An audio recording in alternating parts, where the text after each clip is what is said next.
Meus irmãos, sejam mais uma vez bem-vindos aqui ao canal da Assembleia de Deus Central em Araguari, no estado de Minas Gerais, onde nós temos comentado, nesses vídeos semanais, as nossas lições bíblicas para as classes de adulto. O material que nós usamos, é sempre bom lembrar, o material da Casa Publicadora das Assembleias de Deus no Brasil. E neste segundo trimestre do ano de 2020, nós temos estudado, neste segundo trimestre, nós temos estudado então a carta de Paulo aos Efésios, que fala sobre a eleição da igreja, dentre outras doutrinas maravilhosas. Já estudamos as lições de número 1, 2 e 3 e hoje nós vamos estudar a lição de número 4, cujo título é A Iluminação Espiritual do Crente. Como o crente foi iluminado, como isso ocorre na vida do crente e em que contexto Paulo usou essas expressões acerca da iluminação e da revelação na vida dos seus ouvintes. Se você tem um exemplar da Bíblia Sagrada, nós pedimos que você possa então tê-la aí em mãos, e se você tem a revista da Escola Bíblica Dominical também para acompanhar conosco.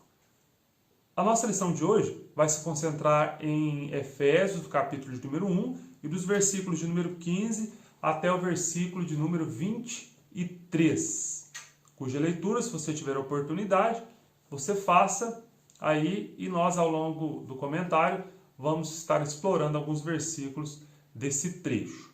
Nós já estudamos nas lições de número 1, 2 e 3 as informações principais acerca da cidade de Éfeso, da autoria da carta de Paulo, quais são os assuntos principais tratados por ele na epístola.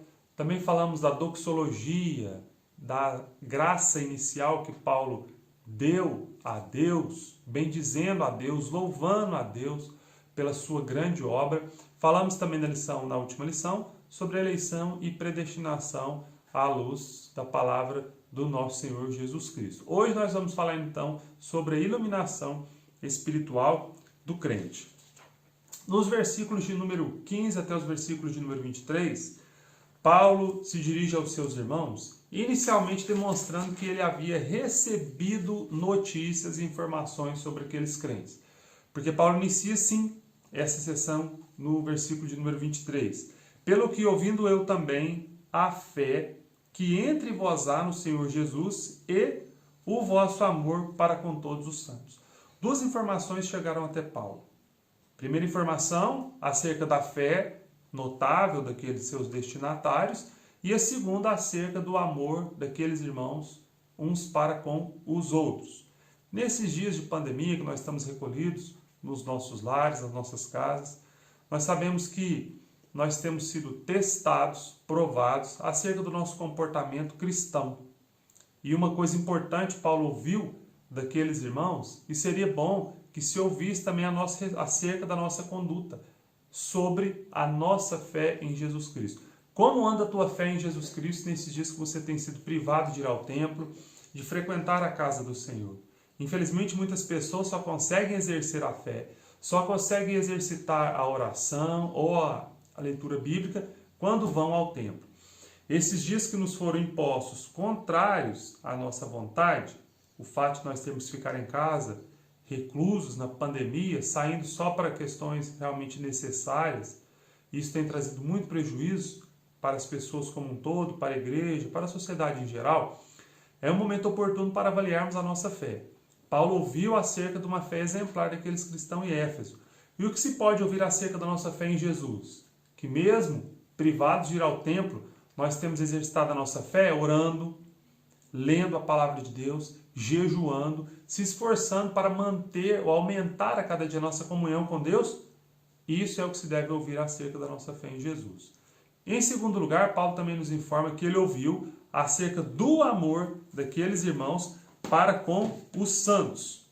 É isso que nós podemos ver na edição da Bíblia Almeida Revista e Atualizada. Está o texto um pouco diferente daquele que nós encontramos na revista. Está escrito o seguinte: Paulo ouviu acerca do amor para com os santos. Paulo foi informado que além da fé que aqueles irmãos exerciam, eles também estavam exercitando o amor uns para com os outros. E esse mandamento, porque é um mandamento nós amarmos uns aos outros, é necessário ainda muito mais nesses dias de dificuldade, nesses dias de privação. O que se tem ouvido acerca da minha fé e da tua fé? O que se tem ouvido acerca do amor que eu exerço para com os meus irmãos, para com os necessitados, e que você exerce para com os necessitados? Esses dias são os dias importantes para que nós venhamos desenvolver e exercitar o nosso amor em Cristo Jesus em favor daquelas pessoas que precisam, que necessitam. Nós sabemos que muitos se encontram em dificuldade. E mesmo fora da pandemia, há pessoas em dificuldade também. E algo que vai nos identificar como seguidores de Jesus Cristo, além da confissão correta, além das palavras, do entendimento correto acerca da fé, é a nossa conduta amorosa diante daqueles que têm necessidade. Paulo ouviu essas duas boas notícias daqueles irmãos. A fé deles no Senhor Jesus Cristo e o amor deles para com os santos. Que sejam também boas notícias que se ouçam acerca da minha fé e da tua fé e da igreja onde nós congregamos. Mas Paulo avança no texto e ele nos informa agora, no versículo de número 16, que ele não cessava de dar graças a Deus pela vida daqueles irmãos. Paulo, em sua oração, em sua vida devocional, ele agradecia a Deus por aquela igreja. Paulo demonstrava gratidão por aqueles irmãos, pela fé, pelo amor que eles exerciam diante de Deus e diante da comunidade. E mais ainda, Paulo nos informa no versículo 16 que ele lembrava dos irmãos nas suas orações. Diz assim o texto bíblico: lembrando-me de vós nas minhas orações. Paulo tinha necessidades, Paulo estava encarcerado, Paulo tinha os seus projetos pessoais para o avanço do evangelho, Paulo tinha os seus desejos, as suas necessidades, mas Paulo lembrava-se sempre nas suas orações de interceder pela igreja que estava ali naquela cidade. E não somente por eles, obviamente, mas por todos os santos. A intercessão, esse exemplo de Paulo nos mostra, é algo importantíssimo nas nossas vidas. Nós devemos orar uns pelos outros. Nós devemos dobrar os nossos joelhos diante de Deus e não pedir somente pelas nossas necessidades. Não que as nossas necessidades não sejam importantes. Pelo contrário, nós sabemos que talvez você esteja numa situação difícil, enfrentando problemas difíceis. Talvez algum parente com problemas difíceis, também alguém dentro da tua casa em situação de muita dificuldade. Mas saiba que uma demonstração do nosso amor em Jesus Cristo, uns pelos outros, é nós intercedermos também por aqueles que precisam. Às vezes outros têm necessidades maiores do que as nossas. Às vezes alguns outros necessidades até menores.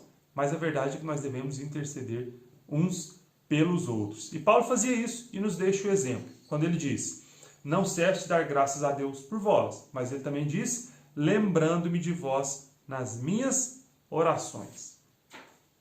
No tópico de número 1 da nossa lição, o autor nos propõe falar o seguinte: a esperança da vocação e as riquezas da glória. E é justamente o que nós falamos aqui, sobre as ações de graças que Paulo fez e sobre a intercessão por aqueles irmãos. Agora, Paulo nos dá o exemplo de como era feita essa intercessão. Paulo nos mostra alguns pedidos que ele fazia na sua oração em favor dos crentes.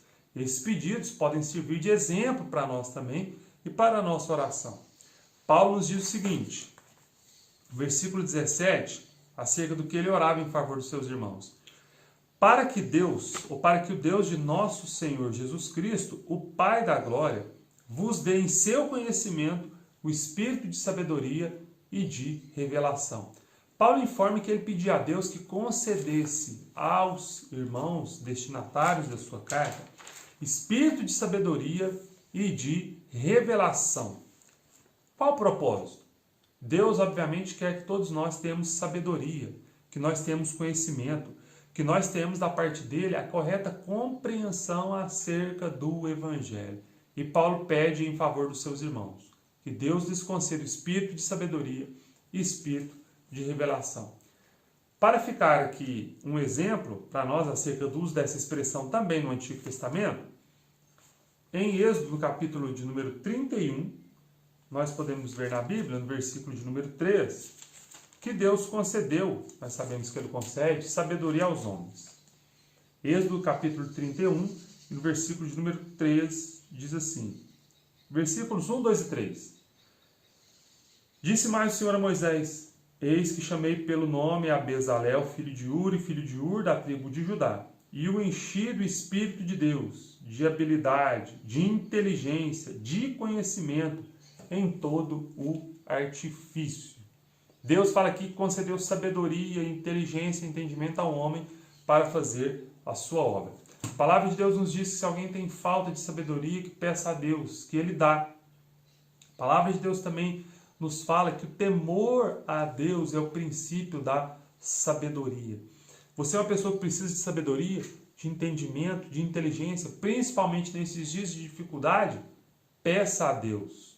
E interceda também a Deus para que outros venham obter esse conhecimento da parte do nosso Deus. Então o pedido de Paulo era que Deus vos dê espírito de sabedoria e de revelação. Isso está ligado a quê? Em última instância, está ligado ao nosso conhecimento do próprio Deus e da nossa salvação, obviamente. Então, Paulo faz mais um pedido. Em segundo lugar, ele pede a Deus, ou ele informa seus ouvintes que pede a Deus, no versículo de número 18, tendo iluminado os olhos do vosso entendimento. Esse espírito de sabedoria, esse espírito de revelação, está ligado a outra coisa que Paulo desejava muito aos seus ouvintes, que eles tivessem, então, iluminado os olhos do entendimento. No Salmo de número 119, no versículo de número 18, o salmista pede que Deus desvende os seus olhos, para que ele conheça mais acerca de Deus e da sua lei. Salmo 119 e versículo 18. Aqui Paulo pede que os seus ouvintes, ou seus destinatários, irmãos em Cristo, eles tenham os olhos iluminados, tenham aberto o seu entendimento. Essa iluminação aqui, referida no texto bíblico, não diz respeito a uma iluminação que acontece dia a dia, de forma gradativa, mas o texto nos informa, o sentido do texto é de algo que realmente foi concretizado. Os ouvintes, então, deveriam ser iluminados, e essa é uma obra completa. Como assim? Pode haver pessoas na igreja que, mesmo frequentando os templos, ainda não tenham entregado a sua vida ao Senhor Jesus, ainda não tenham passado por uma experiência com o Senhor e não tenham sido salvas. Essa iluminação diz respeito à própria conversão, ao encontro pessoal que nós tivemos com o Senhor Jesus. E saiba você, todas as pessoas devem ter sim um encontro pessoal com Jesus, uma experiência espiritual em que a pessoa de fato se arrepende dos seus pecados e toda a sua alma é derramada diante de Deus em pedido de perdão, em arrependimento, e essa pessoa se converte.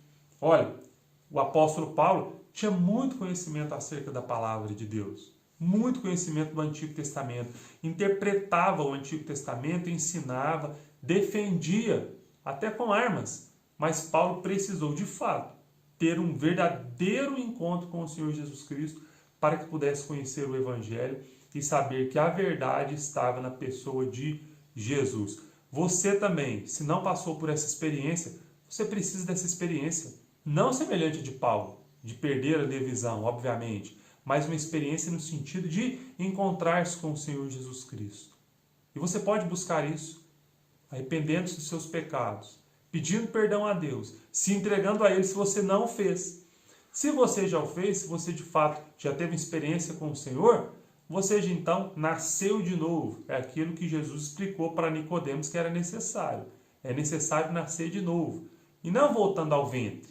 Não é desse nascimento, mas um renascimento espiritual, em que Deus nos regenera, nos adota, nos justifica e, por fim, vai nos glorificar. O desejo de Paulo, então, é que os seus irmãos em Cristo, nessas duas petições, tivessem pleno conhecimento acerca do Senhor Jesus Cristo. E isso é que a igreja precisa. Não a simples adesão à igreja para ter o seu nome ali inscrito no hall de membros, pertencer ou desenvolver as atividades da igreja, participar de atividades recreativas e tantas outras que a igreja desenvolve. O que é necessário é que todas as pessoas tenham de fato uma experiência com o Senhor Jesus. E isso pode acontecer ainda hoje, mesmo nesses dias de quarentena, na própria casa, onde a pessoa está orando, lendo a Bíblia e se derramando diante de Deus. Essas duas petições, então, iniciais de Paulo são para que os seus ouvintes os seus destinatários, tivessem um espírito de sabedoria e de revelação e tivessem também iluminado os olhos do entendimento. Tópico número 2 da nossa lição, o autor fala sobre a sobreexcelente grandeza do poder divino. Esse texto está no versículo de número 19 em diante e diz o seguinte, versículo 18 e 19. Tendo iluminado os olhos do vosso entendimento, é o trecho que nós já lemos, para que saibais qual seja a esperança da sua vocação e quais as riquezas da glória da herança dos santos, e qual a sobreexcelente grandeza do seu poder sobre vós. Paulo pediu então a Deus, ou pedia a Deus, que os seus irmãos em Cristo, eles tivessem sabedoria, o espírito de revelação, tivessem a iluminação dos seus olhos do entendimento, para que eles compreendessem mais sobre as grandezas de Deus, sobre as revelações de Deus, sobre a esperança dos santos, que não está limitada somente a essa vida.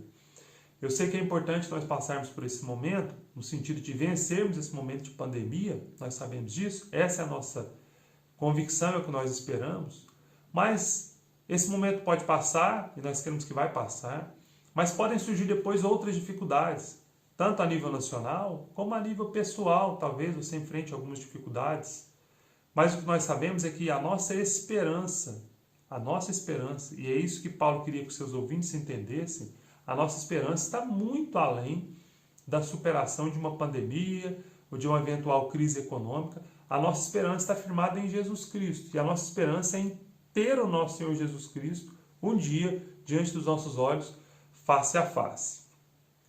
Para que saibais qual seja a esperança da sua vocação, é o que Paulo desejava, e quais as riquezas da glória da sua herança nos santos. Versículo 19.